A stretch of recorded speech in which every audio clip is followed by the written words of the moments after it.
আমরা এসছি আজকে সুন্দরবন ঘুরতে। তো আমার সাথে আমার পরিবার রয়েছে।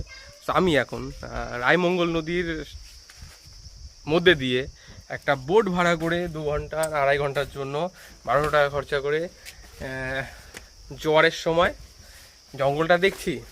এখন সজনেখালি অভয়ারণ্য, যেটা মানে সেখানে। তো এই সেই টাওয়ার, মানে প্রতিটা নাকি অভয়ারণ্যে এরকম একটা দুটো করে টাওয়ার থাকে, যে টাওয়ার করে মানুষ আর কি উপর দিয়ে পুরো ভিউটা দেখতে পারে। খুব লাক ভালো হলেই কোনো জীবজন্তু দেখা যায়। আর যেহেতু অভয়ারণ্যের এখানটা একটু পার্ক মতো করা, কিছু কিছু সংরক্ষণ জীব যেমন কচ্ছপ, কুমির, মাছ, এইসব কিছু দেখলাম ওই দিকটায়। সো এখন উপরে যে তার ভিউটা আমি তোমাদের দেখাতে পারবো। দেখো, নতুন কোনো জায়গায় যখন আমি যাই, বিশেষ করে সে যে কোনো দেশ বলো বিদেশ বলো, পৃথিবীর যে যে প্রান্তেই থাকি না কেন, নতুন কোনো জায়গায় যেতে সবারই ভালো লাগে। আমার মনে করি, আমার তো খুব ভালো লাগে।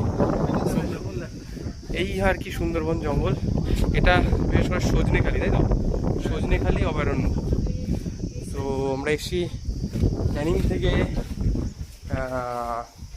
প্রায় 4.5 ঘন্টার, না 4 ঘন্টা 4.5 ঘন্টা, হ্যাঁ 4.5 ঘন্টার জার্নি করে এখানে একটা হোটেলে, মানে কি যেন একান্ত আপন, হ্যাঁ আপনজন, সরি একান্ত আপন না, আপনজন হোটেলে আমরা রয়েছি।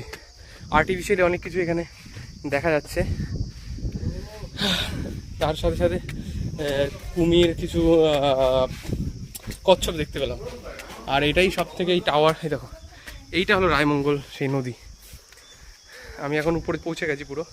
সো এইখান দিয়েই খেয়াঘাটটা পার হয়ে আমরা এসছি। আর এই যে রায়মঙ্গল পুরো নদীটা,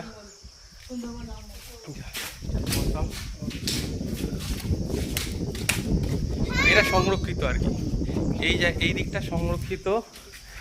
একটা একটা অভয়ারণ্যের 3টে লেয়ার থাকে, কোর কোর লোকেশন থাকে, তারপরে সংরক্ষিত অঞ্চল থাকে, তারপর মানুষজন ধীরে ধীরে বসবাস করে সেরকম। তো কোরটা, এটা কোর না, এটা ঠিক দ্বিতীয় পর্যায়ে। একটা চিল না বাস পাখি উড়ে যাচ্ছে, দেখা যাচ্ছে ওটা বাস, নাহলে গোল্ডেন ইগল, এরকম কিছু। তো আমরা ঠিক সেকেন্ড লেভেলে আছি, 4 লেভেলে ঢুকতে দেবে না, এটা অ্যালাউ নেই।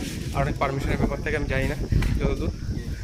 আর এখানের থেকে বেরিয়ে মানে জনবসতি, ওখানে দূরে দেখা যাচ্ছে কিছু জনবসতি, অনেক দূরে, সেটা অনেকই দূরে, কারণ এই টাওয়ারটা প্রায় 6 তলা 7 তলা মতো।